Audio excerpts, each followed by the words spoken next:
Outstanding. Welcome again to another video. It's a boy Elrod and Ting. Don't forget to subscribe, hit the bell notification button, visit my website at elrodproductions.com to get sounds, kits, beats, and many other things. Today, me go look not really look, go tell you um my 5 favorite EQ or my 5 go-to EQs for subtractive EQing or corrective EQ, whatever you might call it. So, without further ado, bear in mind that is the plugins that I use, from a day to day or from a mix to mix session to do my subtractive EQ. So, without further ado, the first one on this list, let's switch around, is EQ2, XEQ2 from solid state Logic. And why I really have this EQ, or why me start using it lately, because it has a sound I really like how it sounds. As you can see, you can use it in parallel. You have the mixing phase. You can do mid-side EQ. You have left and right, mid-side. You can do noise, phase.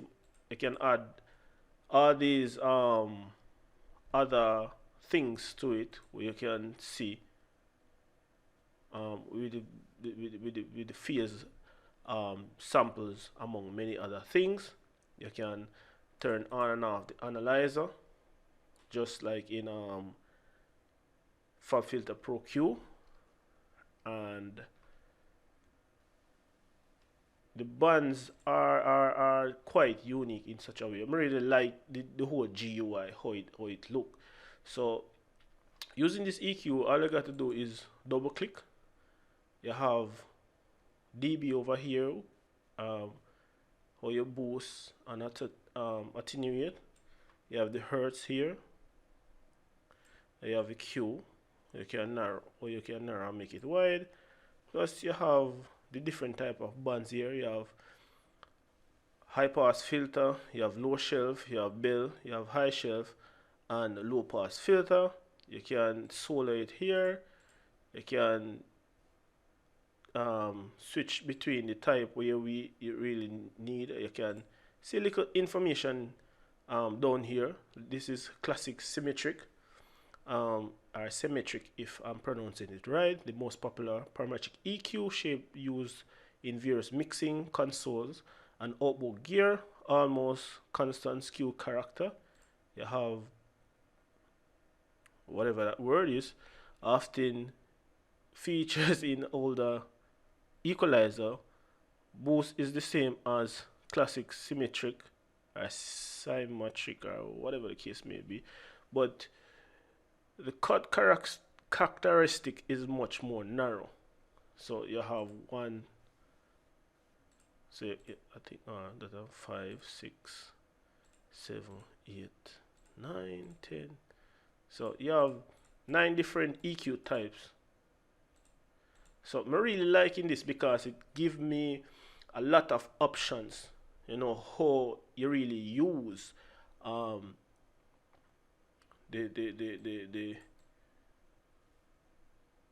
cues.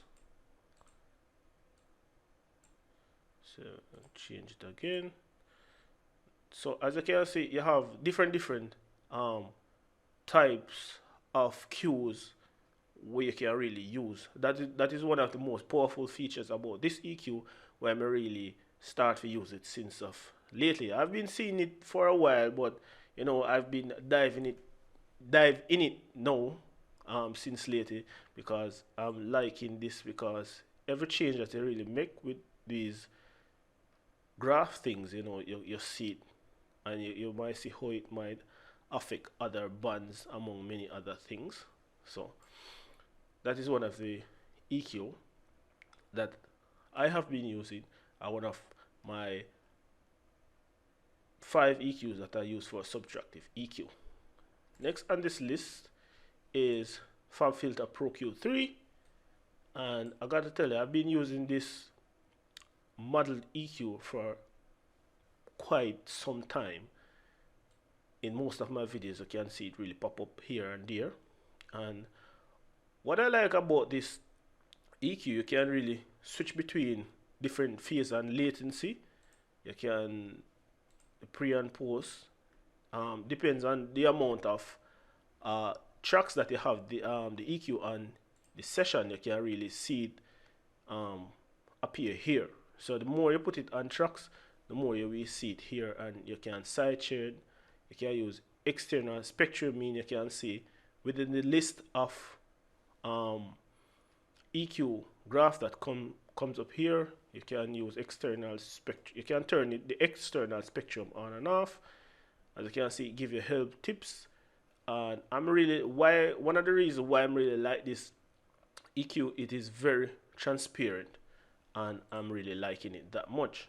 So that is one of the main EQ. You know, a EQ without, you know, high levels of color. You know, so that's why to me it is most transparent. You can switch between the different dB modes, so you can really be more surgical with what you see versus what you might, you know, some plugins, like a certain compressor that sometimes I use, the first thing on the graph is like -12. So you have to really be careful with that particular plugin. So with this, I really like it. Just a simple user interface. The GUI, it is really phenomenal, and visually when mixing, also you can see the spectrogram moving here, and that's about it. It comes with a hefty amount of presets, including from the old versions, including the newer ones, and you can really make your own preset banks, and I'll be sure to make some preset banks of the different type of cues I used on what and whose vocal. So among other things that I've been using it on, and it will be available on the website.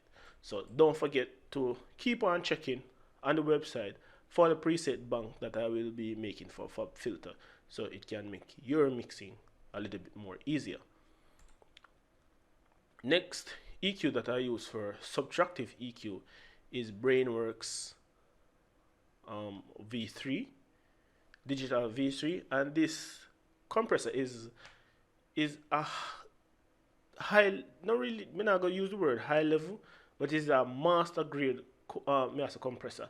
EQ is a master grade EQ, which I like to use it like on my bus for mid-side EQing.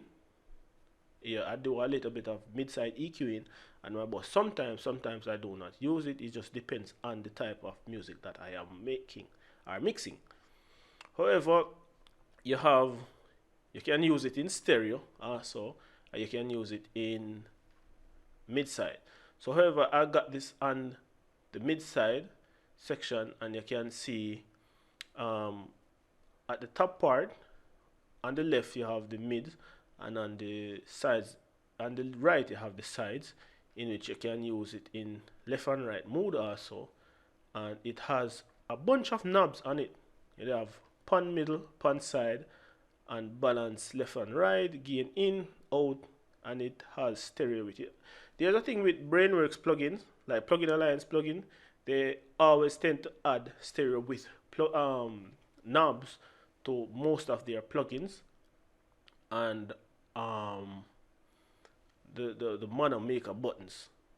Yeah, they tend to do a lot of that on the plugin. So without me have to resort to a stereo with plugin for some reason or some application may I want to use it on, you know, plugins like these that I really tend to use a lot, in which you can really switch between modules here. You have auto solo, like whenever you're EQ something here, you know, it automatically solo up if you like.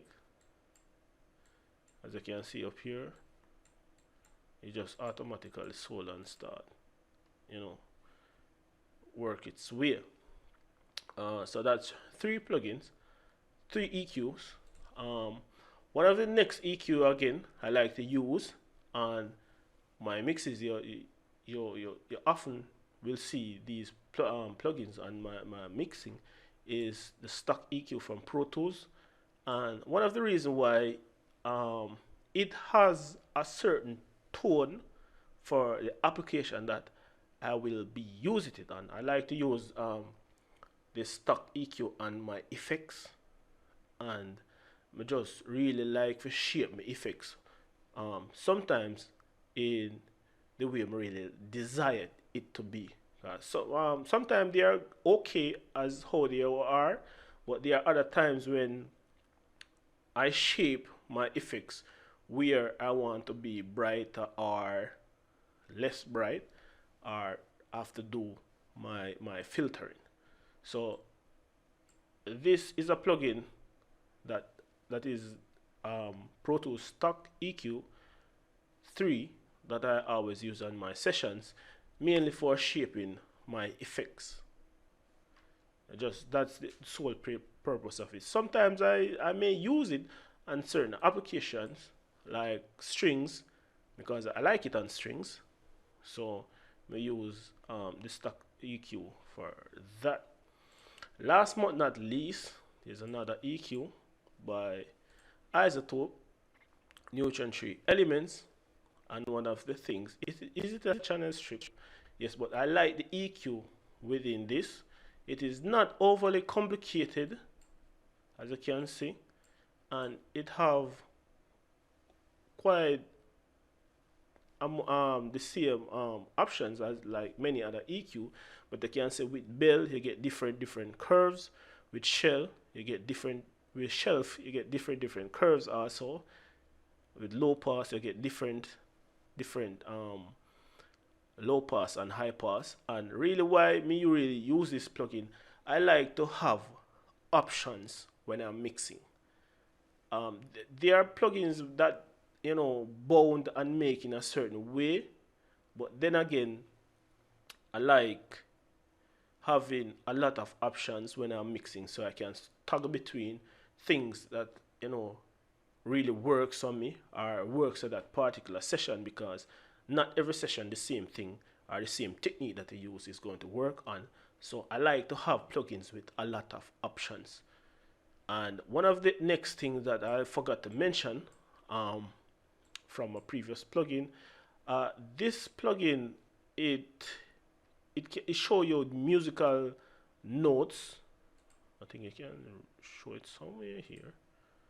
No, nope. Notes of the piano where the frequencies lie. As you can see, this is on the 4th scale, D sharp minor, and if I keep on switching it, you will see it.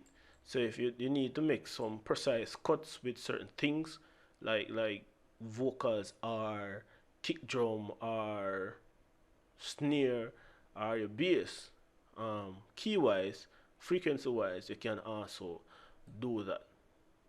And the same goes for Pro Q3, but you have the option to really turn it off and on here. You can really see it as how you do it. You would see it down where the piano roll is. So that's one of the other things why I like to use plugins like these, because I have a lot of options, and I like having options when mixing.